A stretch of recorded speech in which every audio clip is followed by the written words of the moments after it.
Gerai, tai kaip matėt, mano produktas, su kuriuo užsiimsiu ateinančius 2 mėnesius, yra šis žvėris, pavadinau jį Aqua Cannonu. Žodžiu, šautuvas ateina su 2 magazinais. Čia dabar patestuosim, kiek laiko jis gali šaudyti. Čia biškai vienas mučiakas lygai šauda. Vis dar šauda, viskas išseko. Bam, paspaudžiam mygtuką, dropina megas. Turim naują megą. Ta pusė. Bam. New mag. Čia turi jis biškai prabaryti oras ir...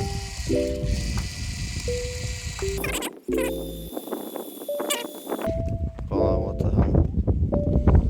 Gerai. Galimai kinai man skaftą atsiuntė dalyką, kaip visada.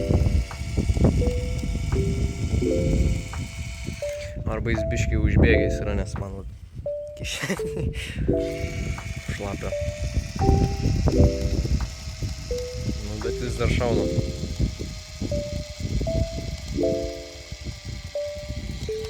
Kročiai, užknisu, viskas. Pasirodo baterija baigės. Bet šiaip ilgai laikė baterija. Kokias 15-20 minučių tikrai galima visų iššaudyti. Tai pretty good. Žinau, labai originalus pavadinimas. Apart džiaugimuosi produktu, aš jam iš tikrųjų sukūriau web page.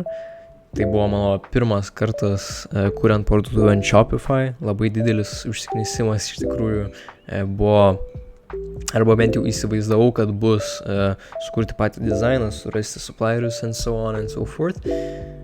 Bet norėčiau iš tikrųjų padėkoti Mikey again už Web AI, kurį jis sukūrė. Tai tas pats AI basically didžiąją dalį dizaino man sukūrė ir nuo to šablono galėjau daryti savo pakeitimus. Tai labai daug laiko sutaupė, nes reikėjo labai daug research daryti, kaip viską daryti, kaip setint up mygtukus paprasčiausius. Tai dėkui dar kartelį, labai daug laiko iš tikrųjų sutaupė. Tai planai toliau yra pradėti filmuoti / montuoti bent po 2 filmukus Aqua Cannonui, kurie bus keliami YouTube'o, Instagram'o bei TikTok'o. Taip pat reiktų išsiaiškinti, kaip veiks visas tas pats outreach'o veiksmas, nes galbūt kaip kai kurie žinote, viskas priklauso nuo IP. Tai jeigu aš randuosi Lietuvoje, tai reiškia ir mano filmukus labiau pasieks Lietuvos auditoriją. Tai nežinau, kiek tai bus aktualu.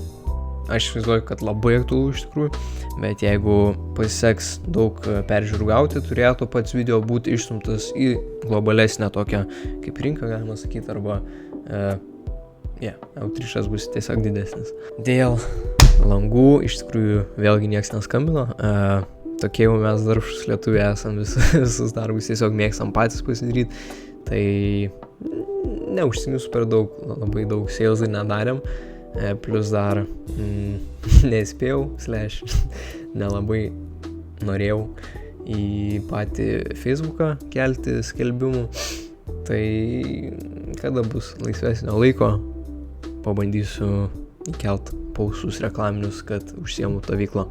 Taip dėl kripto, tai marketas yra up 14%, galbūt kaip čia matot, nematot, bet esmė tame, kad praeitą savaitę buvo pasiektos žemumos per pastarosius 2 mėnesius, kokius Solana buvo nukritus iki $121. Tai labai abejojau, kad kris žemiau negu paskutinės žemumos, kas buvo $118, tai buvo prieš 2-3 mėnesius plus minus. Tai abejonės pasiteisino ir gavom $14 pakilimo per vieną savaitę, kas yra wow tiesiog, nes S&P 500 pats per metus pakyla 7%.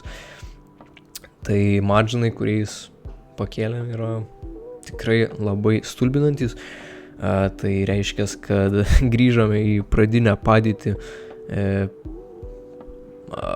čia jau kuri savaitė, antros savaitės galbūt, kur buvo $680, tai pakėlėm $80 per šią savaitę, jų neskaičiuosiu pliusą, of course, nes kol kas minuse esam su kripto $70, pliusą pradėsiu skaičiuoti, kai suma pradės viršyti $750, kas buvo mūsų pradinė suma.